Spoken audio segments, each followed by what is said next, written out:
NFL Inside Blitz week 15, and we made it through lots of technical difficulties. We're usually on time at that same bet time, same bet channel, right? That's how it goes. Anyway, exactly I'm Cris with Ron, with Ted. Ted, take off with it. Well, week 15, guys, started beautifully last night. I just want to know, did you guys each have first half and Oakland/Vegas? I can't say that I had much of anything. I split my two props and didn't really handicap the game. Cris and I on Tuesday, we talked about how off my over-unders were. And my over-under was way different than the over-under in this game, but I didn't do anything about it because I didn't trust my over-under number, which was quite a bit higher than what the over-under was in the game. And the final score, 63-21. What did you have in the game, Cris? Why don't you just shut up, Ted? Nothing. You had nothing? No, I had the Chargers. Well, of course you did. But I did have the over. But you know what? That was offset by a little Chargers first half also. That was a lot of fun, too. That was good. Good thing I got that extra half point. You know what? The good thing is that Las Vegas Cris is the guy who fired Brandon Staley today. You probably fired him in the first quarter last night, as far as you were concerned. Look, guys. You know what, though? Yes. I'd rather lose a game that way than to lose with a bad beat at the end. So. Absolutely. Any day of the week. I don't know where to start on this game. This was the embarrassment of all time. When you look at a Raiders team that looked so bad last week, they absolutely couldn't move the ball, and they led 21-0 at the end of the first quarter last night against a team that had obviously given up on their coach, on their jobs, on everything. It looked so bad. It was totally embarrassing for the Chargers organization. And I'm not one of these guys to say, I told you so. But you know what? I've been saying for over 2 years, this guy is not a head coach. He doesn't have a clue what he's doing. He's embarrassing to the team after losses. He takes this phony attitude about it's my responsibility. Well, you know what your responsibility has been? It's been to not lead a team with any good winning culture. And he should have been fired last year after they blew the lead in the playoffs. And so now it's over. I hate guys losing their jobs. I'm not about that. But it was time. And Tom Telesco, the general manager, is gone as well. So now it's just going through the motions for the rest of the season. Ron, I know you got 1,000 comments on this whole thing. Well, as far as the coach is concerned, I'll defer to Cris and you. I mean, there's nothing I need to add about his coaching style, about how hard the team played for him or didn't play for him, etc. Any other thoughts on the coach? And then whenever I will chime in on Telesco after we finish up with the coach. All right, well, let's hear from former Chargers coach Brandon Staley, what he said after the game last night, and we'll take it from there. By the way, we didn't hear from Dak. So before we go to Tom Telesco and his late great head coach, let's hear from Dak to start this show. Okay, let me get the volume up here.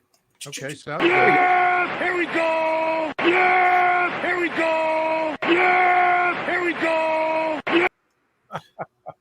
Okay, Staley, it's all yours. Staley. I hate it for our fans, but I hate it for our fans. I hate it for the players because I know what they're putting into this. I know what this season has been. We've fallen short, but we've been in the fight every week, until this one. And this one stings because, we haven't had a game like this. And, again, I take full responsibility. I really care about the group of men in that locker room. I believe in them. We're going to get some rest, and we're going to get ready for Buffalo. I know that what I've done here for 3 years, and I know what I put into this. And, I know that we're capable of going. I know the type of coach that I am. I believe in myself. But, again, this isn't about me. This is about a group that's hurting in there. We got to get some rest, and we got to get ready for Buffalo. I hate it. Okay, that's it. Ready for Buffalo. That's not going to be your job to get ready for Buffalo. You know what? Bottom line is he took responsibility for a very, very bad structured coaching situation. They never got better. It's the same crap every single year. Ron? Okay. Tom Telesco. Yes. How many people even know his name who are not big followers of the NFL? Basically, he's been out of sight, out of mind for the 10 years, pretty much 10 years he's been with the organization. He prefers it that way. He has been a non-factor on draft day. 5 of the last 6, maybe 6 of the last 7 years, not even one trade on draft day. And the average number of teams that make trades during the draft, 1st through 7 rounds, is 29. It's been 30 and even 31 a couple of the years. Telesco prefers that you don't remember him, and I think that's why he's kept his job.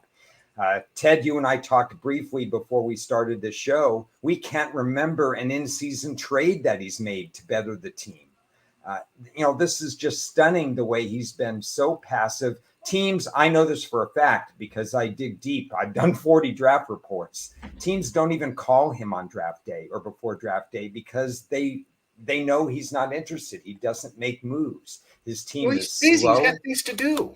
Yeah, right. His interviews are very vanilla too. If you've ever heard his pre-draft interviews, you can't get anything of it.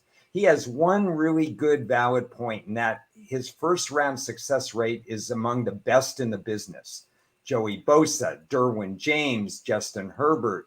There's so many good first-round picks, but he doesn't do his homework rounds 1 through 7. And I'm just tired of defending his wide receiver choices. Quentin Johnson is a Mike Williams wannabe. Keenan Allen's getting up there in age. When Zay Flowers and Jordan Addison were there to complement this team, and how many times did I say that before, during, and after the draft to all Charger fans, to people I've had on my show, to people Cris and I, have conversed with, and so on. There's no way that Telesco should be absolved of blame for all of this. And I think it's a step in the right direction that he goes at the same time as Staley. Yeah, and I'm a little bit surprised, not that Staley got fired, but maybe that Telesco got fired today because of his relationship with the owner and how they're cheap. It's a family-run organization, all right? Sort of like the Raiders in many ways, and they're cheap. They don't want to spend money. And that's why it's going to be fascinating to see, do they go back to the unproven, guy who's going to be a head coach and never has been before, and he's going to work for $4 an hour next year? That's going to be really interesting. In the meantime, they go with an interim guy who is their linebackers coach. They go with another guy who's, just going to fill in the GM's role here. So, I don't know what direction they go. People are mentioning the name Jim Harbaugh. I just can't believe they would even think of paying him half of what he's going to be worth in the NFL. And I just don't see that. If that happens, then, good for them. Cris, what do you think? Oh, I think I'm getting everything coordinated. I apologize because I had to restart my computer at 1 minute after we were supposed to start. So now, considering you're in Vegas, you made us look like a roulette wheel. I thought that was really impressive. We're just spinning around here on our pictures. I think it's great. Well, anyway, I was trying to get stuff ready. So yeah, okay. I do know that that now that he's gone, that makes that head coaching position more desirable, because I don't think there's a lot of coaches that would want to go there with him leading the way. Yeah, maybe. But, it's also a matter of, if you're going to bring in a new guy, he's going to pick his guy, but it's all going to be within the financial framework of the ownership group and the Spanos family. How much money are they willing to spend? I've been saying since before they moved to L.A. I got my San Diego Chargers shirt on, guys. They never should have left, okay? Yes, the team is worth a ton more because they're in Los Angeles, but it doesn't matter if you don't sell the team. It's just a piece of paper. So I don't know. I mean, they're always going to be the road team at home. Nobody in LA cares about them. They're trying to build something that makes zero sense. So let's talk about the Raiders. And whatever the Chargers did, by the way, last night, you can't blame Telesco and Staley for 5 turnovers and 4 lost fumbles. That was really ugly and uncharacteristic of that team.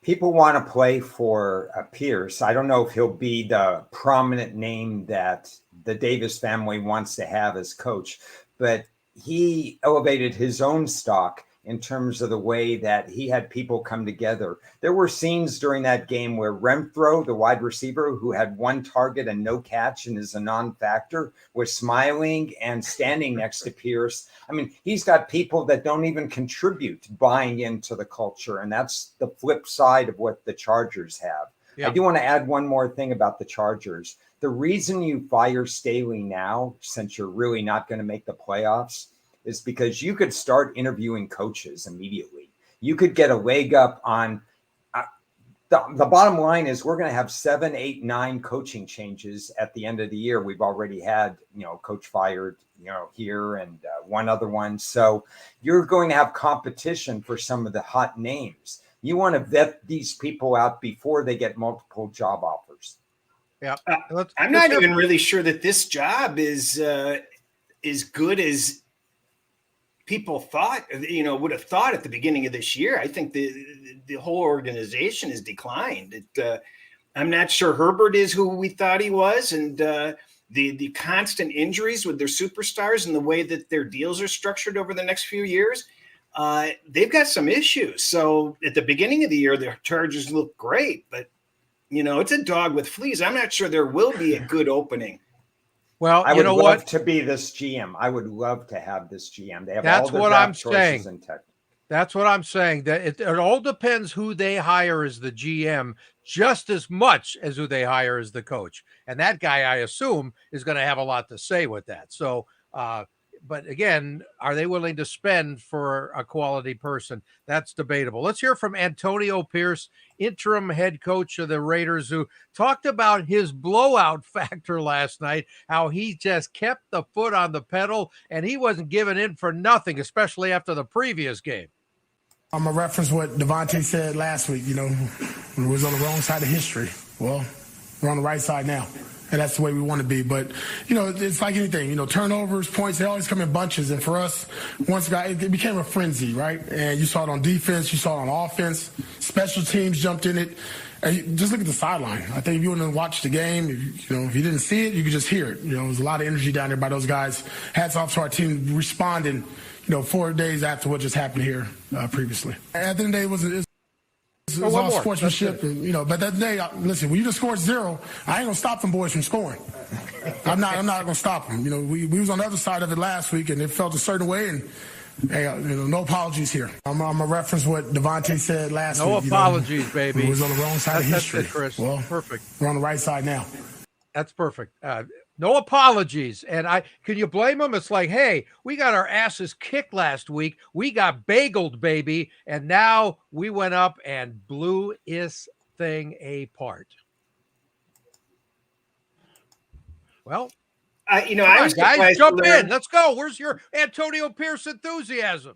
Well, but do you realize that this was not even the largest or the most amount of points scored by an NFL team after a shutout?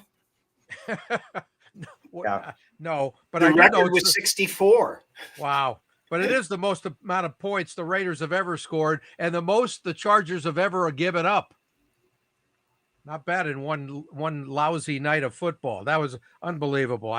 You gotta feel for some of the players who have busted their asses this year, and they're getting very, very little to show for it. But hey, this season is old news now. And I guess the Raiders are still sort of alive, right? They're not totally dead yet for a playoff spot, although realistically, it's not going to happen. Yeah, it's not looking good. No. How about Easton Stick? The effort will be there all season long. You know that. Yeah. Does this say anything about the Minnesota defense that held the Raiders down to nothing? What was the big difference in this game? Well, again, there were huge turnovers in the first quarter that got the game started. It was 7-0, and the Chargers gave them the ball, I think, twice in a row inside the 30. So, I mean, you can't blame offense, defense. That you just handed them a 21-0 lead. Don't forget that new coach head bump for the point spread the next game. Oh, yes, of course. I want to get Ron's thoughts on Easton Stick. Next Tuesday. Yeah, exactly. On Easton Stick? Yeah, I mean, obviously, you can't go much with the game, and the way there was no way he was going to be himself and they could run a normal offense falling behind. But they've kept him this whole time after an incredible career, 4 years at North Dakota State, whatever that's worth. Well, I confess that I was in and out on watching the game because it wasn't that exciting of a game. But what I did see is one throw that he made that was an unbelievable NFL throw, where he looked off one or two receivers and threw that touchdown pass, and he threw a dart right to the other side of the field. That's an NFL quarterback throw and NFL processing that he put through. Game was long out of hand. We're talking early fourth quarter or something like that. But I really enjoyed that throw. With the right coaching staff, maybe he has a possibility as a backup. But it's just another quarterback in the NFL. We're recycling through so many quarterbacks right now, and I don't have Easton Stick as a future starter. Okay, because Telesco kept him for, I think it's 4 years, right? And it's the first time he's ever played. So it's an interesting decision there to keep this guy for this long. Well, I mean, the Chargers have a history from John Hadel to Dan Fouts to Drew Brees to what's his name, Phillip Rivers, to now to Justin Herbert, where they have to practically be dead before they miss a game. So if you're a backup quarterback with the Chargers, you're basically a backup quarterback and you don't get to see action. So it's one of these organizations that until now had more quarterback stability than I've ever seen in my life. All right. One more quick thought on this game, and then we're done. I can't believe we spent this much time, 63-21, but there's so many storylines. I want to get your thoughts on Aiden O'Connell. He threw 4 TD passes. Okay. Is he the future of this team or not? Given a lot of nice short fields to play, that helps a lot, but he was pretty successful, obviously. Yeah, I studied him a lot at college. He had a lot of reps in college. High percentage passer, precision throws, short to medium range, not a deep ball thrower, statue in the pocket. He's not even close to a runner, as you can tell from his over-under rushing total last night was 1.5 yards. So nobody is going to confuse him as a guy who could break off a 2-yard run at any time. I think he would make a very serviceable backup in the NFL and be a lot better than some of the other players that we've seen in the NFL this year. As far as a starter, I see him more as a game manager type. He took advantage of a listless Charger secondary. He has Devontae Adams, which is a good asset to have. He bonded with tight end Mayer, which is nice to bond with a rookie tight end. I think he's a high-level backup and a spot starter. Okay, so there's decisions to be made in Vegas too, then, for what they're going to do moving forward from a GM and a head coaching, just sort of like the Chargers, outside of the Justin Herbert stuff, of course. Correct. Okay, let's move on. We got a triple header tomorrow. It's that time of the year. Minnesota Vikings at Cincinnati. Speaking of the Vikes, as they were the ones that totally took care of the Raiders last week. They're going with Nick Mullins this week. I'll get your thoughts on that, guys. Josh Dobbs is suddenly an emergency third-string quarterback. Cris, you want to go first? Yeah, I like that move. I was fully expecting that move. I think it's he's more of a Kirk Cousins type and fits into the system better. And he has experience. I think he has 17 career starts. And I just think that you can expect a little bit more on offense and a little fewer mistakes, and just brings a better, and he's got his additional weapon with Jefferson back. So I look forward to good things from Minnesota this game. So this was news that broke during our Tuesday show. One of our listeners pointed out that Nick Mullins was named the starter. And Cris and I had our live bet moment at that point. I talked to Cris and I said, yes, I think we should hit the over button. I think Cris punched a few buttons as well. And we had 38 and a half. It didn't really move during the show at all, but it moved after the show because last I saw it was 40 and a half now. Really? Wow. I think Mullins brings more of a presence in the passing game. Like Cris said, there will be some turnovers. Just because you have value doesn't mean you win a bet. We all know that. But in terms of handicapping the game, it seems like a situation where there could be more points scored with Mullins at the helm. He's not really a runner as compared to Joshua Dobbs. Since he will bait him, they have a pretty good secondary in terms of baiting him. But you never know. Points could come from turnovers as well. Yeah, and it looks like Justin Jefferson's going to go with the chest injury. He went from straight from the hospital back onto the field again. So this league is unbelievable. But they're going up against future Hall of Famer Jake Browning, guys. I mean, let's face it. This guy's all world suddenly, right? 70. We'll see whether the same thing happens as a lot of these other quarterbacks. They look great for a game or two, and then by game 3, all of a sudden there's enough film on them, and the defenses are able to adapt. And Flores should be one of the defensive coordinators that might be able to, confuse the guy or trip him up with various. Yes, but that's true. But none of these other quarterbacks have thrown for a 79% completion like Jake Browning. I mean, that's a ridiculous number. That's the first time a guy's done that in his first 3 starts since Cris was a kid in 1950. Yeah. Just want to see if you're paying attention. Yeah. Anyway, how about Chase Brown, too, as a running back for the Bengals? That guy's had 20 touches over the last 2 weeks, and they're using him a lot with Mixon. They're mixing him in, if you know what I mean. Nice play on words there. I was talking pre-draft about how it's time to begin to phase out Mixon. He's a hard-nosed runner. He's incredibly reliable, but he's lost a step in a way. He's not going to break it like Chase Brown. I was actually hoping for someone better than Chase Brown for Cincinnati, but he's shown a little bit more speed than I gave him credit for in terms of his draft profile. It is a necessary transition. Running back is a position that your shelf life is not long in the NFL. And as you get up in salary, teams are always looking to replace you. So they want to know what's going on with Chase Brown. And we're getting a glimpse of at least some success. This will be a tougher task. Minnie has really battened down the hatches against the run. Okay, so I got to ask, because we haven't talked about any games in advance. I'm assuming both of you have Minnesota if the spread is over a field goal in this game. I like Minnesota. Cris has indicated his intentions that he does like Minnesota.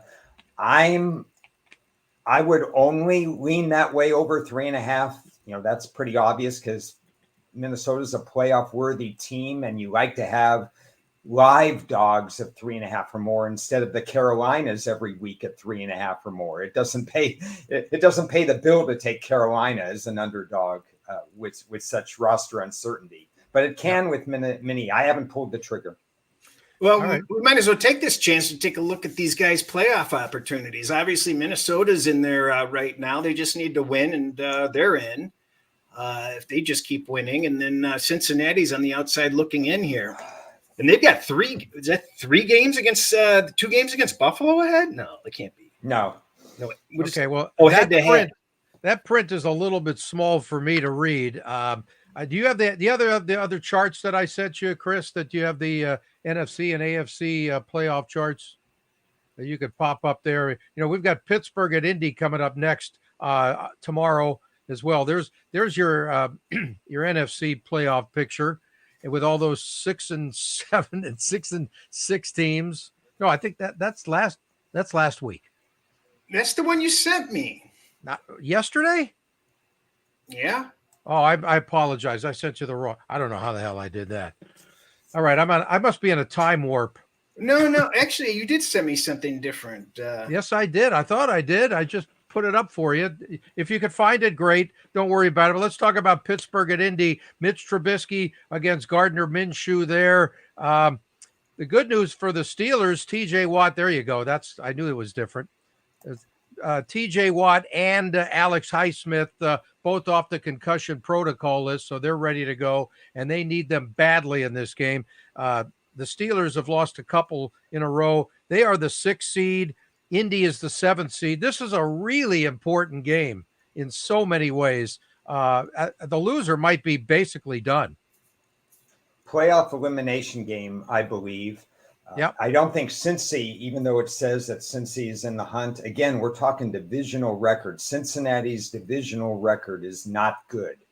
So the winner of this game, with Buffalo winning last week and a whole bunch of teams losing, Buffalo is really the team to watch more than the loser of this game and more than Cincinnati, in my opinion. Okay. I'm talking Pittsburgh Indy now, though, too. How those two teams are, the 6 and the 7 seed, Pitt and Indy. It's a huge game. Jonathan Taylor's out with a thumb injury. So good luck there. The Steelers have just crushed the Colts. They've won 8 straight against them. Yeah, and they seem relatively healthy. Highsmith and Watt are going to play, correct? And they're going to be healthy. Well, they better be. I wouldn't call them the best road team in the world right now, and in a dome as well. But no weather factor in this game, guys. Colts have won 4 of their last 5. They're coming on for a few reasons, but Gardner Minshew is keeping them together. You got to give him credit. My big problem with this is, for me, Mitch Trubisky is a 1.5 point downgrade from Kenny Pickett. And I don't think he could stretch a defense like Kenny Pickett can. And I think he's had plenty of years to develop the kind of rhythm that leads a wide receiver as opposed to throw to a wide receiver that's open. He does not lead a wide receiver open. He doesn't go through his reads fast enough. He's more likely to take off and try to run for a few yards. I have a problem with Mitchell Trubisky. Okay, so do you have a small play on Indy at home, only laying 1.5? Is that what the latest is? I don't have any technical or situational indicators for this game at all, or the line. If anything, I would not take a favorite though. Okay. What about you, Chris? Any straight play on this game? I'm leaning Indianapolis. I know a lot of people like the over in this game and think Indianapolis's defense is a sieve. So I'm just not so sure Pittsburgh can put up lots of points. But, you had the new OC and you've got a lot of pressure on them. You have to imagine Pittsburgh's going to mix it up with something new offensively that's unexpected. And their defense is likely to create at least one touchdown or one crucial turnover in their own end, in their own back end turnover from Indianapolis. So maybe look at points that way. Maybe. All right, let's go on to the next game where Chris's Lions are home to the Broncos, the hottest team in the world right now. The Denver Broncos still have a chance to win the AFC West, which is just unbelievable. They've won 6 of their last 7 after a 1-5 start. Everybody's talking about, it's great. It's Russell Wilson's back. Their defense has been phenomenal over a several week stretch here. They've given up 16 points a game since week 6 with elite quarterback pressure. Well, that's true too, but they've been very fortunate with the turnover luck going their way. They're going to be facing the Lions, which is one of the best running teams in the league, and I believe Denver is number 32 in rush defense, if I'm not mistaken. So, as well as Denver has been playing over the last 7 weeks, they do have some holes that Detroit can take advantage of, and let's not forget. One of these rare occurrences, 3 road games in a row for Denver. So in this situation, it is bleak. It is extremely favorable for the Lions. And then we know Detroit has not performed well. They're coming off in another embarrassing loss where they weren't even in the game, frankly, at any point. So I can tell you one thing, the tide and the confidence level of the Detroit fans and media has plummeted. So I believe that the national interest, it seemed like people were slow to believe in the Lions, even though they were a hyped up team. But there were a lot of naysayers, and the people that were the naysayers now are actually supporting Detroit very heavily in this game, and they should cover. But the confidence level has halved. The recent poll had it that only 54% of the Detroit fans thought that they could even cover this spread. 22% of the people thought Denver was going to win outright, and another huge chunk thought Detroit would win by less than the spread. And that says something. There's a lot of leaks. We don't know whether Decker's playing. We don't know whether Ragnow's playing. And they haven't been able to get St. Brown in there. Jameson hasn't had more than one reception other than one game this season. So there's a lot of oddball things going on. And things seem different from Campbell's attitude. He's not as jolly and joking anymore. And that's a concern also. They've lost 2 of the last 3. Why would he be joking? There's nothing to joke about in the way they've lost. And by the way, I bring up the elite quarterback pressure of Denver. I stress it in this game because Jared Goff has had 8 turnovers in the last 4 games. If he gets pressured in this one, they're going to lose because Jared Goff he's got happy feet, and that's one of his big issues. Okay. He can't move. Yeah, he's about as mobile as the goalpost. So that's a big problem. It's hard for him to hold the ball with his tiny little hands. And Ron's got this wry smile on his face like he's got something up his sleeve, or is that up his underwear? I don't know what he's got. What do you think? I'm just laughing at it. I say, I could start by saying, Cris doesn't know what he's talking about with the Lions in this. He's all off base or whatever. But the bottom line is without naming all the technical, there's a technical edge in the run game and in one other place for the Lions in this game. Somebody asked, why isn't the line moving up? Because that line is already priced to the point where I think books anticipated what the move was going to be in this particular game. There is one of the strongest situational factors that I've ever seen over the course of a long time, 42-12 against the spread, which means that it loses 12 times. And it's so heavily in favor of the Lions in this game.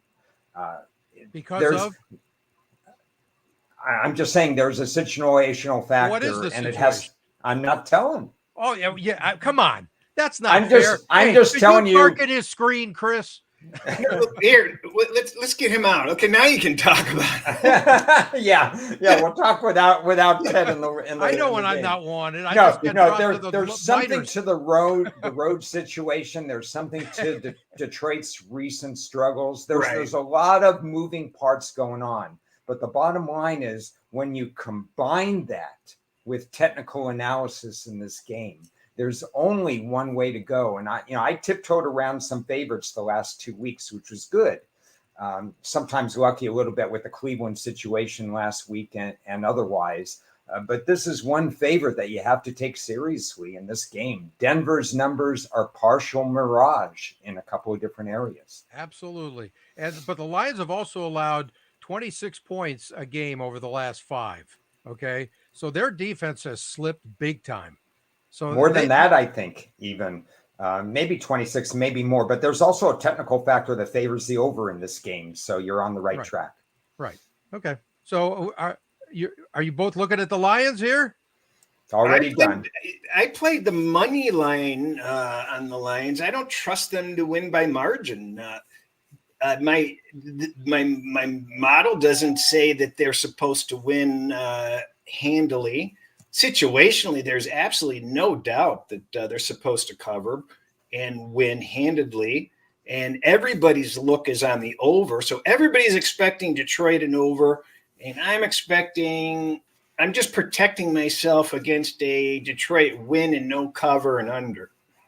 Okay. Ron, did you get it at 4.5? Is that what your line was? No, and I agree with Cris. I put it in a money line parlay as well because Okay.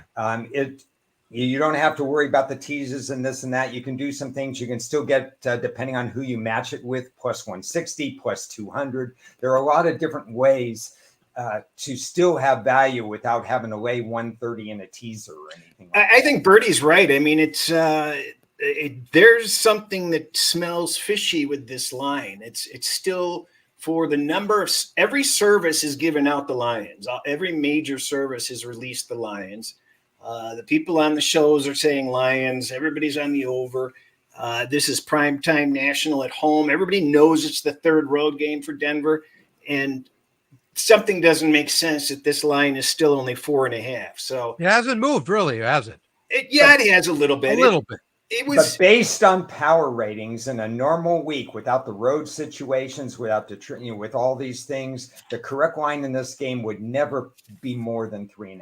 It just wouldn't be more than 3.5 Okay. based on everything else. It's All right. already been pricing the line because there's just too many situations that favor Detroit winning by margin. Okay. All right. Well, we covered this one like a tarp. and Wednesday. So speaking of covering, are you guys going to be able to cover the game of the year, the Atlanta Falcons at Carolina? Because Atlanta is one of those three first place teams at 6 and 7. You got to love what they're doing. I mean, it's just nauseating, but anyway. I just hope Atlanta loses just to make it interesting. But there's going to be some weather there, so that's bringing this total way down. Ooh, I didn't notice that. What's the weather? So you talking about like a heavy rain or something or what? Winds, I think it's winds. Okay. 20, 25 mile an hour winds and so on. It's bad enough that last week Young threw 14 of 36. Now he has the wind to worry about. So, okay. My biggest hope is that it's Sunday afternoon. And I say, oh, I didn't even know Atlanta, Carolina was played. It will be raining and 14-mile-an-hour winds. Okay. All right. Should be a little, at least somewhat of a factor. The fascinating number to me, guys, is the Atlanta Falcons are the 10th seed right now, even though they're co-first place, and Tampa Bay is the 4th seed at 6 and 7. It's a crazy NFC right now. It's nuts. I don't remember ever seeing it this bad. Good to see Frank Ragnow. Thank you, Fuster Cluck. Got to be careful with that one. Yeah, I expected him to go, but I don't think Decker's going to go. Yeah. No, it's definitely going to be an issue. But anyway, good luck to Atlanta. They're only 3-point favorites against a 1-12 team. What does that tell you? They just announced David Mills probable. Davis Mills? Yep, for Houston. Oh, yeah. Well, he should be. Absolutely. Stroud, I do not think, as of before the show, cleared concussion protocol. No, and in general, that doesn't tend to happen anyway, the following week. And he did not look good. The way he was lying on the ground, that was a dangerous looking hit, the way his head hit the ground. And even if there's a miracle that Stroud would get cleared, to have a rookie quarterback with no practice all week in this type of situation, that I would have to imagine that's a little tough on him. And the line with Tennessee, the favorite, the anticipation by the bookmakers was that Houston Stroud wasn't going. Oh, yeah.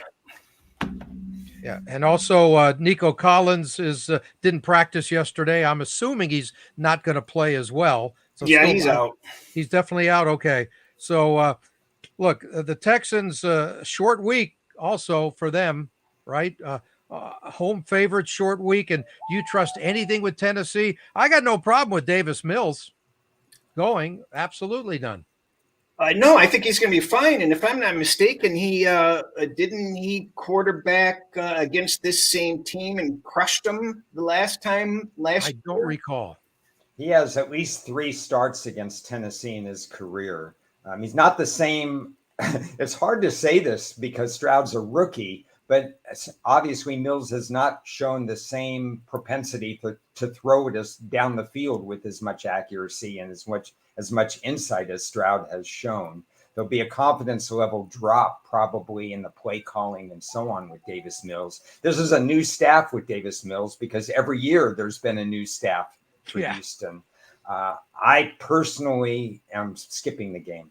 Yeah. Well, Houston does get back. I can't remember the guy's name, but they do get back one of their key offensive players. I can't think of who that would be. I'm just wondering, does anybody trust Will Levis yet? Depends on who he's playing. Well, he's playing Houston. That's who he's playing. Yeah. Yeah. In this particular game, I think D'Amico Ryans will try to pressure him, will try to frustrate him in the pocket. That can work. I believe Levis will be sack prone, but Houston's own pass defense is vulnerable. So the whole key is if they don't get to Levis, he's going to be able to stretch the field. Okay. I do have to agree that anybody laying 4 with Tennessee at this point needs their head examined. For as long as that line was available under 3 and at 3, there's no value at this point. Is that game actually gone to 4? Yeah. Wow. Why? Yeah. Why? Seriously. Because they announced, even though it was built into the line to begin with, announcing Stroud out gets the casual player involved. Okay, but you had to know that he was doubtful as it was all week anyway. Not everybody knows that, and not everybody follows this Tuesday. Concussion Wednesday. protocol is pretty much doubtful. Well, and that hasn't been the case over the last 3 or 4 weeks. All of a sudden, everybody's been making it in the lineup. Yeah, but if you watch the way third time, he hit the ground really hard. He looked like he was going straight to the hospital. He didn't know what year it was. So anyway, let's talk Chicago at Cleveland. Bears are improving. Justin Fields is improving. Eberflus's job status is improving. What are your thoughts on the Bears on the road here? They better damn well lose because my alternate season wins under is in jeopardy if they keep winning. So they actually have remote playoff hopes, which is amazing. That bothers me. And you're right; they've been playing very well. They're up to 5-8. Boy, didn't they start off like? How badly did he start? It was like 1-6 or something. Not that bad, but it was bad. At one point, they had the first and second picks in the draft because of the way they started. Exactly. But DJ Moore limited in practice with an ankle, so that's not good news there. But the Browns, just a great defense, and now we're going to find out a lot about Justin Fields in this game, I think. Well, I think that we need to find out who's actually going to play for the Browns because they just keep true too. It's still questionable. This was a 3.5 that's gone down to 3, and now it's teetering to 2.5, and it's looking a little dicey, but I still think that this Browns team overall is much better. The Bears do have a key person out on defense, I believe, this week, which will help things out a little bit. But this is the type of defense that's not going to be good for the Bears. The Bears have faced some soft defenses, and that's what's made them look good. So let's see if they can run the ball. Let's see what Fields can do. The pressure will be on him, and I do like the fact that at least you have a veteran in there lining up with Flacco. So hopefully he, only has, a couple of serious errors and keeps him in the game. Yep. Unfortunately for the Browns, the most turnovers in the league, so they need to clean that up. But you know what? Joe Flacco has been clean. That's exactly what you could call him so far. And he's not going to make stupid mistakes as long as he's not overly pressured. And the Bears, I think their pass rush is slightly improved, don't you think, Ron, in the last few weeks? It's slightly improved if you go on a 2-game sample size. Right. It's a couple weeks. Joe Flacco has an interception in each of the last 2 games. So by my count, that would be 17 interceptions in 17 full games. So I'm not going to call Joe Flacco clean. I will say that he would see the field better than if he had put in the rookie Robinson. Right. And with Chris's point, I want to add to the fact that it seems like Cleveland has the type of defense that will curtail Fields' ability to run, get outside of the pocket. And I think that's a big issue in this game because if you clean that out and you don't give them run lanes, I think Cleveland's defense could win in terms of sacks and other pressures. Yeah, well, at least I know Joe Flacco's couch was clean when he just came off of to start playing. Hey, he's fresh. Totally fresh. Again, they need somebody who's not going to make a lot of mistakes and be a veteran guy. And I think it's a very nice choice. I mean, I forgot Joe Flacco even still existed a few weeks ago. So it's not a bad move by them. We've spent the whole year talking about where the hell can you find a quarterback, and it's couches. I don't understand how these people let this guy sit on the couch all year until now. I mean, Hey, Montana's available. Steve Young's available. Pick them up, Their baby. kids? They're on their couch too. Your kids are. Exactly. Yeah. All right. How about the Battle of the Bays? Tampa at Green Bay. Both teams 6-7, and both teams right there for a playoff spot. So this is a huge game for each side.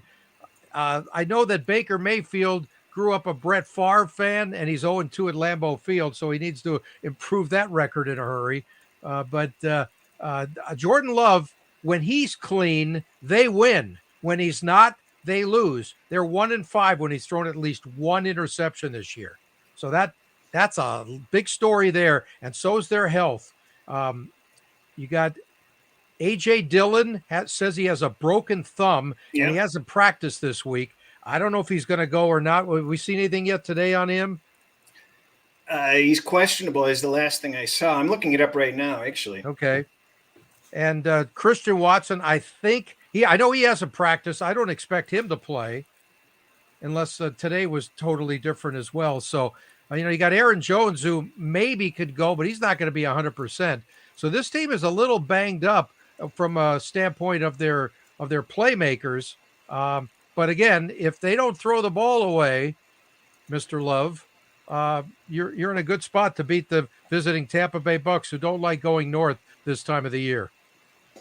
Yeah, and that raises 2 points. First point is Green Bay, gave away a game last week that was big for their playoff potential. And secondly, the weather is not going to be bad. I looked that up because it's going to be fine. Yeah, and that's a big thing because that enhances Baker Mayfield's ability to make a play or two against a Green Bay defense that is still missing some parts. I think the weather is just a huge thing, and it's keeping me off this game. It's less than 10-mile-an-hour winds and 40 degrees. Something I've heard nobody talk about the entire season. The Packers rookie kicker is awful. He is awful. He cost them the game last week, and he's cost them a couple of games this year. Is he better than the Dallas rookie kicker? No, not even close. You got one perfect kicker and one perfectly awful kicker. So his name is Anders Carlson, and I don't know anything about his background before this. I'm sure Ron knows something about him, but just watching him approach the ball, it's like he's going to miss. And he's missed. Carlson should go to chess. He's missed 5 field goals and 3 extra points this year. And as the weather gets colder, good luck, boys. Well, I think Jordan Love is I think we got a little bit bamboozled because he faced some weak defenses and made himself look and face teams in tough spots. And I think he benefited from that. But there's some real concerns for him because he did not look very, very good last week. No, he didn't. And Tampa Bay's got some serious injury concerns here. But if they are somewhat able to bring these players in, this will be the toughest defense he's faced in a while. I disagree because Tampa Bay's pass D is 30th in the league. Are they? Yes. Yeah, but they're strong up front. Good luck. Tampa Bay has a pass rush that they need to unleash against Love to force him to make some throws that he doesn't want to make. Russell is right. The Carlson is the related to the they're brothers. Unfortunately he's not as good as his brother, and his brother's not the greatest either, but he's okay. He's fine. No, his brother's fine, but the kicking is such a mental and confidence game. It's more than just stats when you look at it. One more thing about Dillon, the running back for Green Bay. Broken thumb or not broken thumb, his yards per carry this year is not very good. It's not even close to the league average. So it basically, you either get Aaron Jones back or you use your backup running back because Dillon's not going to move the chains. Every time it's something I've said for weeks. Every time you give it to a running back like that, you're actually giving the defense, an advantage. Well, there's nobody old enough here to remember what a fullback is. Chuck Foreman was a fullback, wasn't he? But that's A.J. Dillon. He's a fullback. He's not a running back, okay? And that's why he's never been a yards per carry kind of a guy, and he never will be. He's a blocker, and that's what he does best. And he comes in to replace Aaron Jones. Well, he's had to be Aaron Jones the last few weeks, and that's not his role. By the way, also for Tampa Bay, Chris Godwin did not practice yesterday with a knee. I don't know what his status is now. Yeah, I haven't seen an update on that, but that's obviously a big concern. Yep. Anyway, you guys, anybody taking the points in this game, or are you off of it?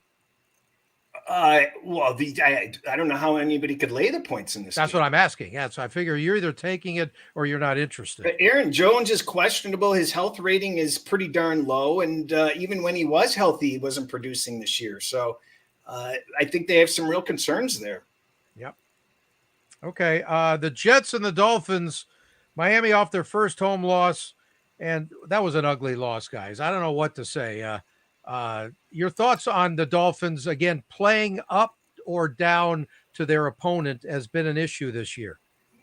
Yeah, but they usually play up against an opponent like they did, against Tennessee. I mean, I was brutalized by them not winning that game. You can't lose that game against the worst team in the league. I mean, you can't give up that kind of a lead in the last few minutes. I don't care who it is. Oh, come on. It happens every 775 games or so. Exactly. What do you think, Ron?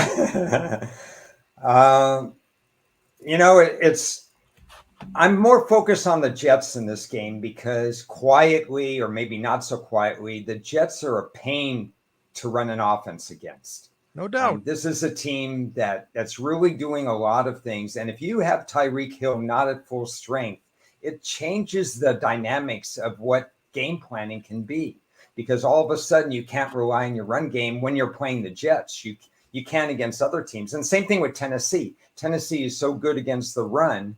Not having Hill actually mattered against Tennessee. And it matters against the Jets as well, because the Jets are so good at covering. If you don't have your weapon where you have to put speed on speed or have a backup safety against them, it makes a difference. And these games typically for years and years and years have been won by the dog and typically won by the Jets.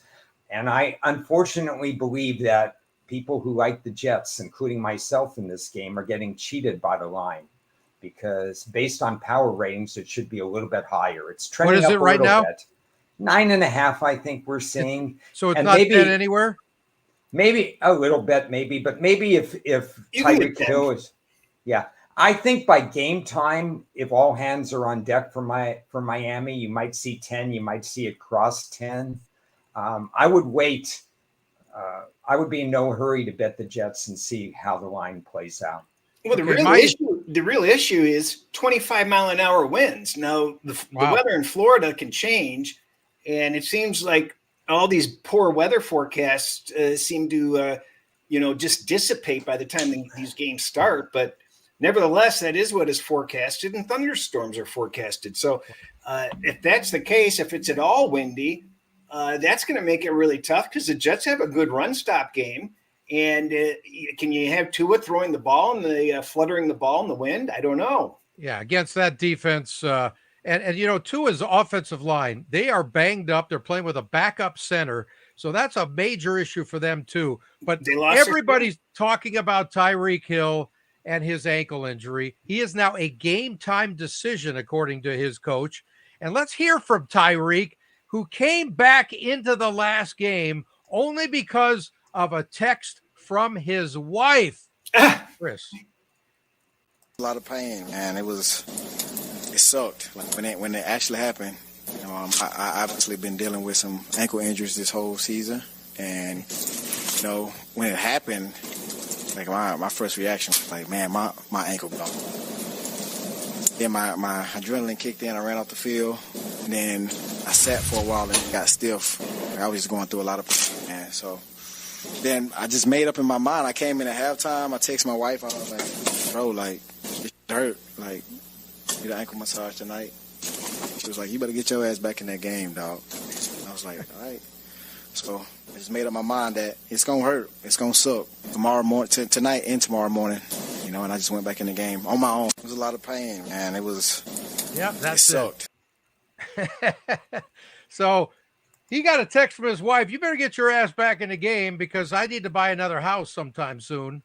Anyway, bottom line there is that was after the last game. So he's had a long week of trying to figure this thing out. Did not practice today. Thank you, guys.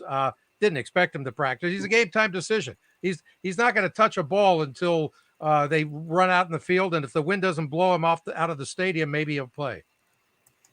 He's chasing records, so I think he'll play.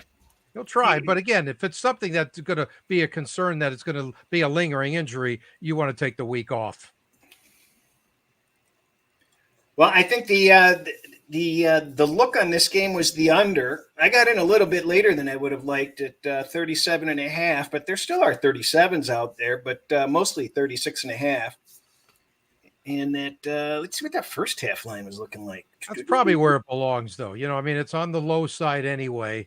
I would have liked to have seen 38 myself and just take the U and go to the window. Open 40. Yep. Yeah. When did it start dropping, though? Immediately? When the weather forecast came out. But when did that happen? Monday? Oh, that early. Okay. Monday or Tuesday, yeah. Got it. Probably Tuesday. I wrote it down. It was on Monday Tuesday, night. though. All right. So the Dolphins try not to lose 2 straight at home, and that would be a total killer for them. And how about your New York Football Giants at the Saints? The Giants have won 3 in a row for Tommy Cutlet, baby. You know what? I just want to go back because we glossed over, that was awesome how Tennessee did go for 2 instead of kicking that extra point. And I think that these things are going to make the game much more exciting because I think coaches are going to start going for 2 in those situations instead of kicking extra points. They're going to start going for 2 when they're down 4. And that's going to become, quite regular, faster than you realize. And boy, is that going to just mess with our hearts. It's just going to be. Well, I wouldn't call Mike Vrabel the offensive genius guru gambler. They're 4-8 when he went for 2. So it's like, whatever. I mean, what do you got to lose? It's a good example, and they should have gone for 2. Again, you got 0 to lose under those circumstances, right? Let's go back to Giants and Saints. What are your thoughts on that one? I know Olave didn't practice yesterday with an ankle. Don't know the latest on him. Giants might have Darren Waller back, maybe, but they got Waller's Tommy back. Waller is definitely going to play? I saw Waller's back. Okay. I thought he was just limited in practice, so I didn't know if he was going to play or not. Personally, no thoughts on the game, so I'll pass. Okay. The Giants had lost 8 straight on Monday Night Football, so that streak is over. You got to give him credit there. But what are your thoughts on Tommy DeVito real quick?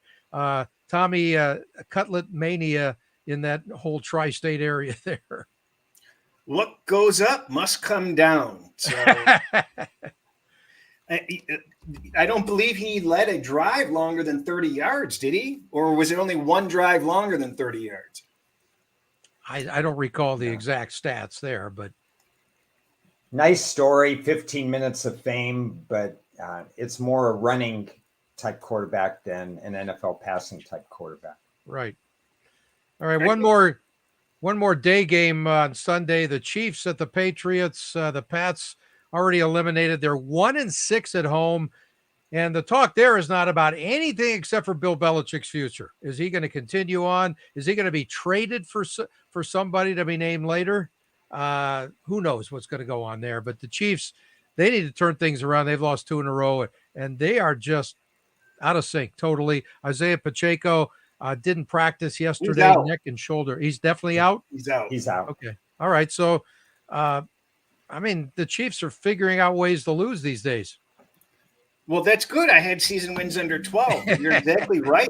There's something really scary about this because this line is really, when that thing was coming down to 7.5, that just seemed really low. But the New England defense has played very well.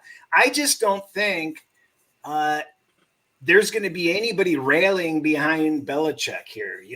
I know they seem to be playing hard, but I don't think that they are going to be able to muster up enough to, seriously surprise Kansas City. One of the problems with Kansas City is they're only scoring 3 points a game in the fourth quarter. I mean, they're just going, they're like a deflated balloon by the end of the game. So that's very strange. I just don't think this is the same Kansas City team. I still think they're good, but we're going to see how they react after getting screwed out of 2 straight games by the refs. And we obviously know Mahomes was off.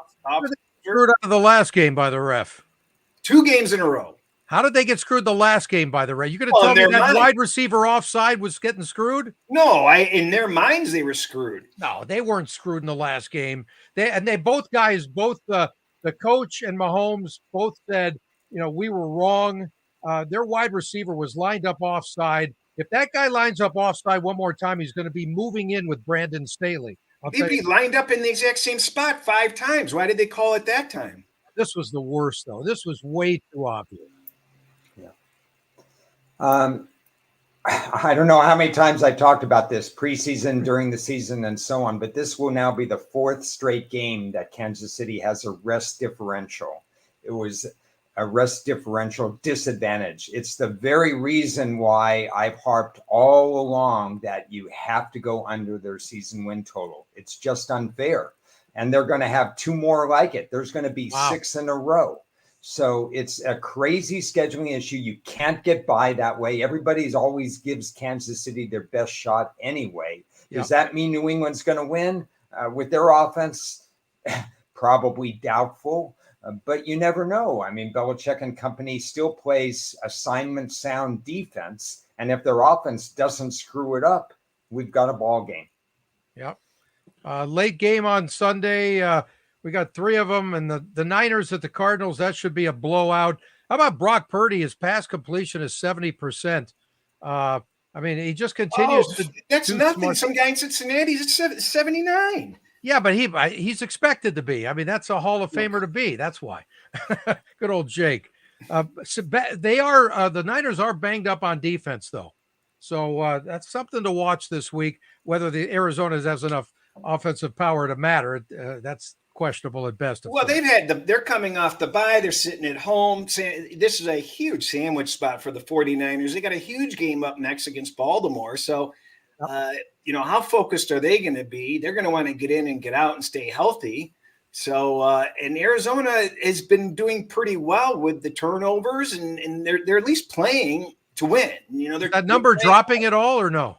Pardon? Is the number dropping at all? Yeah, it did drop a little bit. It bounced a little. The market indicator circa's at 11.5, and there are some 12.5s in the market. But okay.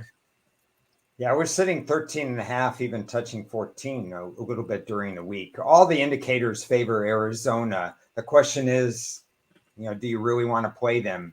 If you do, maybe you play a first half, but then because Arizona's been so good in the first half of all these games, the problem is so is San Francisco. They're such a quick starting team for the most part.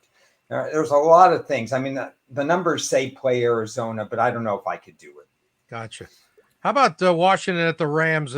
To me, this is the one spot the entire year. If the Rams are going to have an easy win, this could be it. Is the spread still under 7? Yeah, it's at 6.5, and Washington announced a couple of players aren't going to be playing. They're last in total defense. It's another road game. They've lost 4 in a row. They're in pretty much give up factor. Who's going to be their next head coach is all they're going to be thinking about. This is a great spot for the Rams, even though I don't trust them. I don't know what to say. Look with that, all the technical indicators that I use, not the matchup indicator. There is a matchup indicator that favors the Rams, but the situational indicators all favor Washington. Well, my model leans slightly to Washington also, but not enough to really want to be involved in it. The line is too low according to my numbers. That's the problem. I need 7.5 or more. Yeah, I'm in the same boat. Yeah, I thought it would be over 7 myself, but I got a feeling the Rams are going to win this thing by double digits because I think Washington has done whatever the numbers say. And of course, everybody says the game of the week is Dallas at Buffalo. What does Dak have to say about that, Chris? He can't wait, right? I deleted it. You deleted Dak already? Sorry. But did you delete the bet too? Do you have them as a road dog in this game? I've got the OBJ. You got OBJ. Okay, that's fine. That's not the same team, but that we'll get to him in a minute. As far as Dallas is concerned, Dak is also over 69% pass completion this year. His best of his career, his best passer rating is at 107.5. So he's having an unbelievable year. But the Cowboys are only 3-3 on the road. Let's not forget that.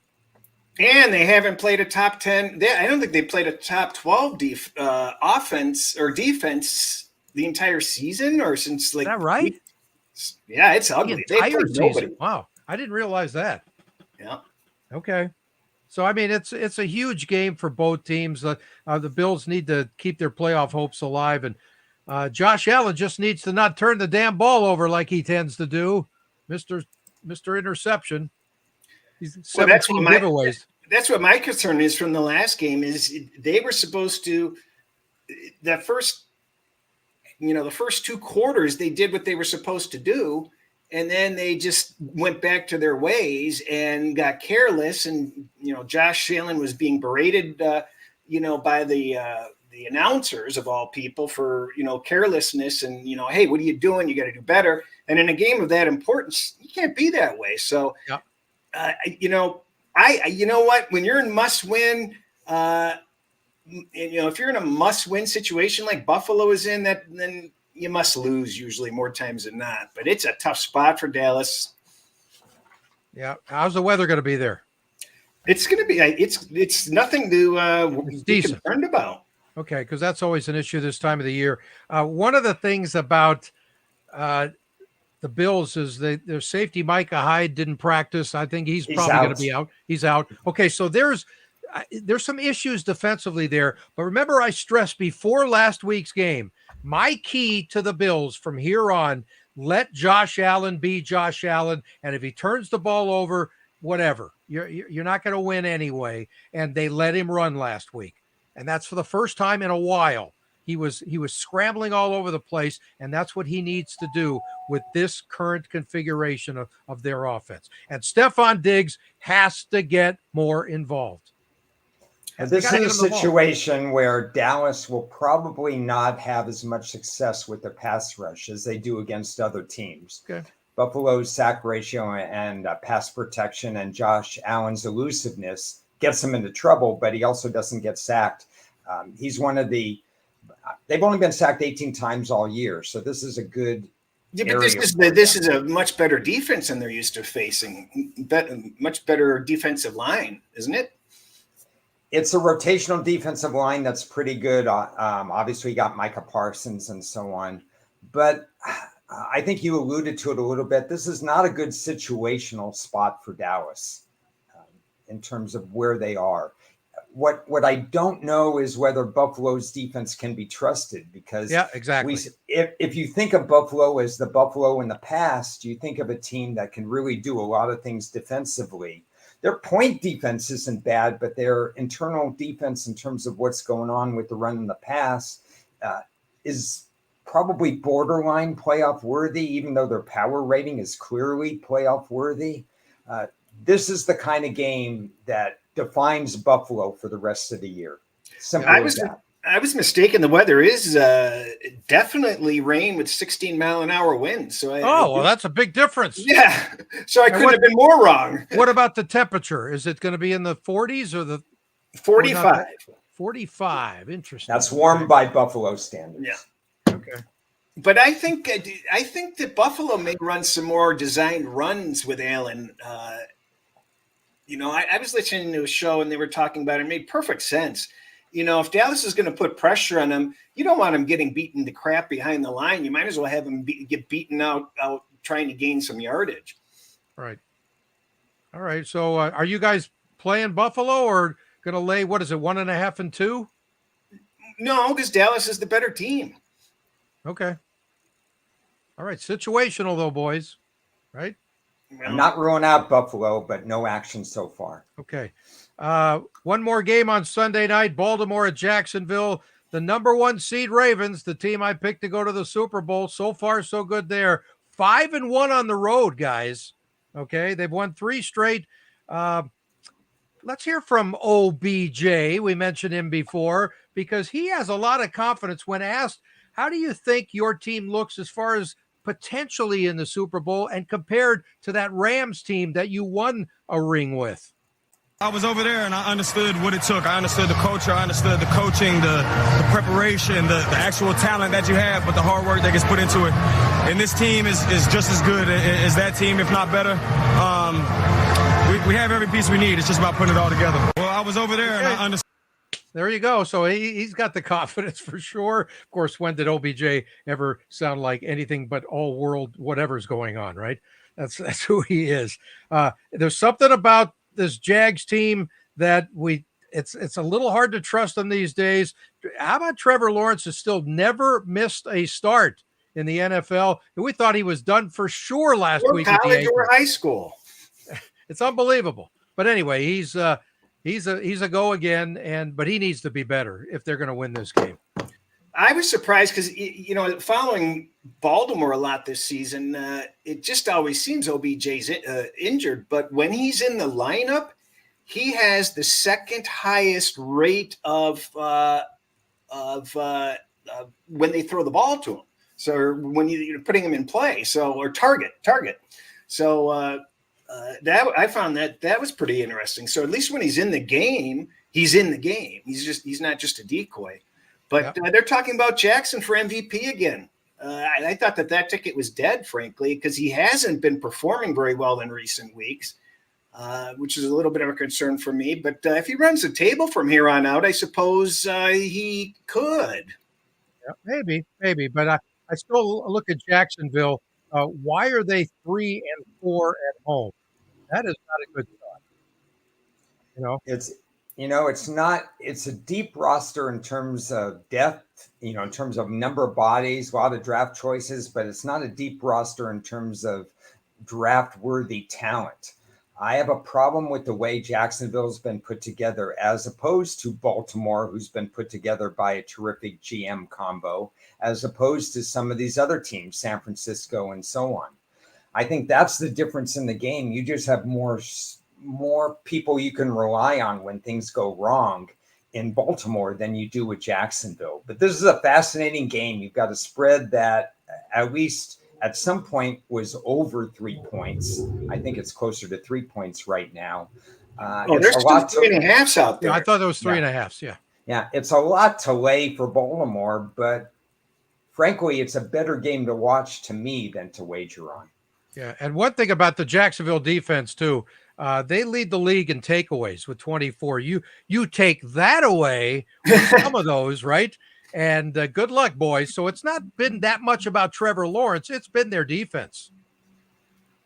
Yeah. Well, Baltimore still has a better turnover ratio over Jacksonville. Okay. Baltimore is currently the 10th highest rated team ever in the DVOA rankings. So I find that hard to believe, but they certainly don't feel like it. They seem to have a lot of holes, but they're pretty solid. I have them rated right up there myself. And an appearances with all we've been through with the Ravens and how they lose, strange games. Yeah. With as dinged up as the Jags are and the way they play at home and the importance of Baltimore, if any team could really needs that home field. And we know Mahomes hasn't even played one single playoff game on the road yet. So it'd be nice if Kansas City has to go through Baltimore. Well, you say Baltimore needs the home field, but they're one of the best road teams in the league this year. Yeah. So, I mean, they got to give them credit. They're doing whatever it takes. They are. Okay. So, anyway, one more game. The Monday Nighters, Philadelphia at Seattle. The Eagles, which team are they, guys? The old game show, will the real Eagles please stand up? I'm not sure what where they stand here in this stretch drive, but they have got to be better and in a hurry. You guys look like you're both making plays while I'm talking, so I don't. No, I'm looking. I'm trying to. They fell out of the top 10 last week somehow, which I find really surprising. Not that I was, that high on them, but I still thought that they would be a top 10 team, and their defense isn't even a top 15 team. So they're just strange this year, and they're not able to run the same plays and use Hurt the way they were last year. The defenses have adapted, and they've stopped them from being able to do a lot of the stuff that they did last year. Their defense isn't as good. They're still a good team, but I just think that we fear them more than we should. I think that they're a good team. My numbers say that they're supposed to cover this game, but it just feels as hard as Seattle's playing. And this is a win, do or die game for Seattle at home on prime time, 12th man. It's going to be interesting. Yeah, well, Seattle has lost 4 in a row. Geno Smith, what's the latest on him? He's practicing. He seems to be probably going, but not enough. He's not going to be 100%, though. It's a groin thing. So he's got to be careful. And the Eagles defense is a little shorthanded too. They've got some injuries. So this is a weird combination. I wouldn't touch this game from a spread standpoint. If anything, you talk about teases, I'd take Seattle in a tease and just get me over a touchdown. That's the way I would look at it. Over 10 too, right? Yeah, you get it over 10. So anyway, that's the way I see the game. And I just don't trust the Eagles. And by the way, 7-0 against Philadelphia under Pete Carroll are the Seahawks. Yeah, I wish they weren't playing each other, because I have bounce back situations that have worked well for both teams. But now they're playing each other, and only one of them can win or cover versus the spread. So it's just one of those situations. I think you're going to get a good effort from both teams. And banged up. I think it really says a lot where this line is. If this line continues to – well, actually, I think it did finally move down, didn't it? Yeah. A little bit to 3 now. Yeah, it's a solid 3, isn't it, for the most part? Yeah, it's mostly a 3 now. Okay. So, when you see a line like that where the road team's holding a 3.5 or a very, very strong 3, that really is an indicator of who's supposed to win. Yeah, especially off an outing where they didn't look good. Yeah, exactly. Yeah. I think Seattle needs to play tight to the vest here, specifically assuming Geno's going to play.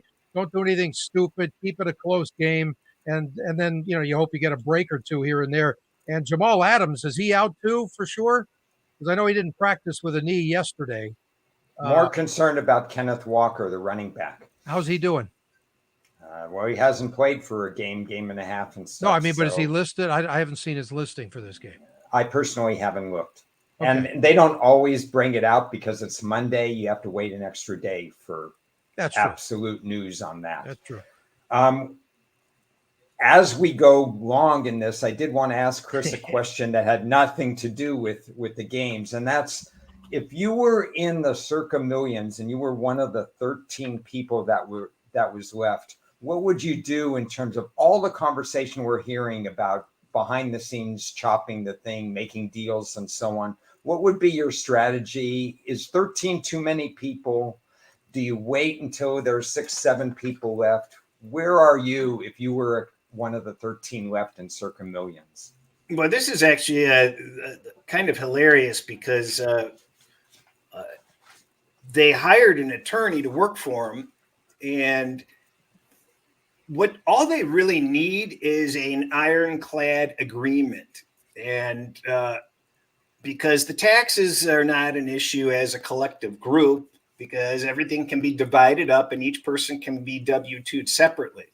And the law firm was, telling them, oh, well, it's going to cost $400,000 for us to do this. And, in all honesty, I would have laughed if they said 40,000. So I guess the lawyer involved is some shyster type of guy who's just desperate to get some sort of a percentage for himself or the firm. And it really is a sad state of affairs because it's ridiculous. They don't need any help with the tax situation. As far as wanting to play on, I would do it either, in that sort of situation, at the very least. Let's just say I felt I wanted to play and I had the best teams remaining, and I just want to play. At the very least, I think you sit there and be willing to set aside some amount of money for everybody and say, okay, we're going to play for the difference. And, whether that be $100,000 per player or $200,000 or $300,000, even $500,000 per player, that would still leave a considerable amount of money that you could play for. So I'm surprised that wasn't really offered, but I don't blame anybody. I don't begrudge anybody for not wanting to chop. That is anybody's personal decision, and more power to him. The nature of him announcing that he didn't want to chop by saying he's the greatest better ever and not spelling the word better properly was quite hilarious, and just makes him look like an idiot. And I respect his decision, but learn a little tact and realize that actually there's nothing preventing the other players from banding together, forming their own agreement, agreeing to split the pot, and then they can team up against this guy.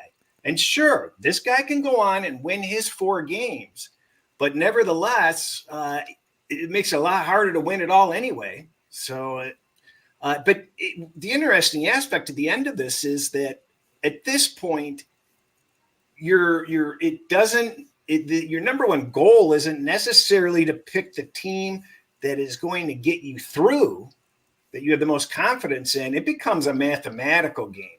And what's interesting is that I forget the name of the team. I'll have it in just a moment. The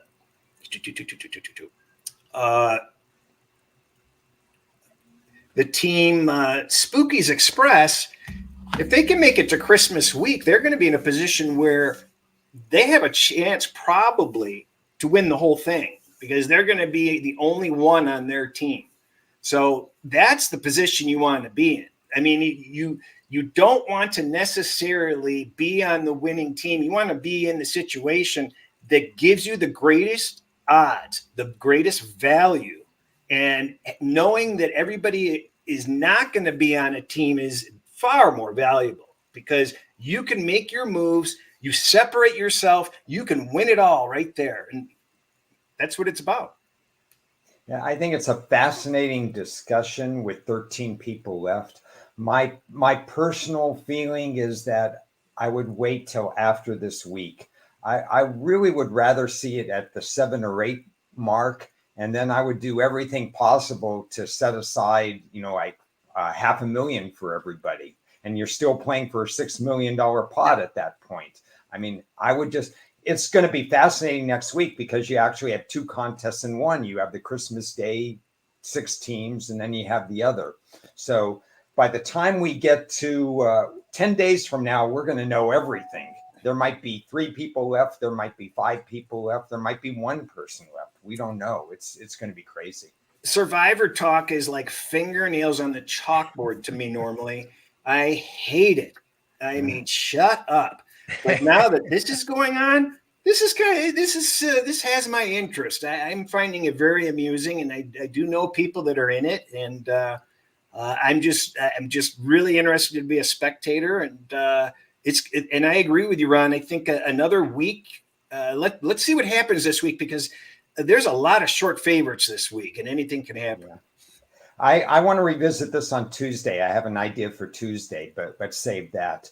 One other thing promised is an FCS simulation. So in terms of the great Florida A&M Howard game, and I'm a little sorry that the line got away a little bit. Chris and I were talking during the week. Is that Mo Howard, by the way, or which Howard is it? I'm showing there's still a 6.5 at Bookmaker. Yeah, so you had the line sit at 5 dimes at 4.5 for about 7 days.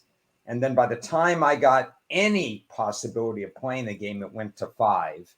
That's where I played it at 5. Then Cris and I were talking. I know you had a story where you were spinning around trying to get the 5.5, and they closed it out on you to 6. So we got the 6. Do you know what's even worse about that? They spun me around. Don't name the book because I don't want to badmouth them. You know the name of the book, but they spun me around and said they rejected me. Do you want the new line at 6? And I said no. So I'm going through my accounts yesterday, and it's sitting in my pending. Wow. At 6? No, 5.5. At 5.5, sitting pending. So they gave it to you, and then they would have confirmed me again at the 6 if I had said yeah. So something happened. So good. So you got in the 5.5. The line is now 7. It's simulated. The matchup simulates at somewhere around 11 to 12. Ooh. And the actual game simulation came out exactly 12. So you'd rather be under the 7, obviously for so many different reasons. But it's a similar simulation to what happened in the one that we gave out last week, or the one I gave out last week, where the line simulated much higher and we won that game pretty easily. The game went to overtime and we sat with 17.5 points. So worst we could do is break even on the FCS games, but the play would be Florida A&M in this one. And Bookmaker has the only 6.5, and Bet Online's at 7 minus a quarter. So, and it's to answer Chuck's question, they do accept credit applications so that you can put yourself in a credit position to be able to work some sort of hedges for yourself. And then, here's the other thing that people don't talk about. It's unlikely to happen, but we don't have one this year. A tie knocks people out, which I hate that rule. I mean, could you imagine going out on a tie? No. So, but Circa offers the, will there be a tie in each game because of this? So, I almost had a situation. It came very, very close a week or so ago with a high-profile team almost tying. Well, actually, Baltimore and the Rams was like that too. It came down to the wire. Well, guys, I hope everybody covers as much as we covered today this weekend, because I think we covered the entire football world today. And I want to thank you for filling me in on Furman and Howard back-to-back weeks. It doesn't get my life more exciting than that. Yeah, well, I'm sure you went to the window and got the winner last week. So hopefully we get another one. Yeah, I just want to say, oops. Good time for him to be spinning. Well said, Ted. That was probably the best thing he said. In case anybody's curious what the odds are on the on the ties, it's plus 5,000 on the Bengals, plus 4,500 on the Colts, and plus 9,000 Broncos Lions. That seems kind of high. That's high for a spread of 4.5, 5, but I guess, we would go to overtime is a different situation. We'll go to overtime.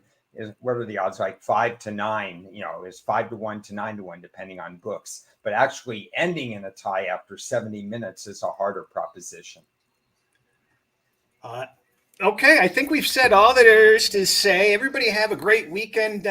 We will be back.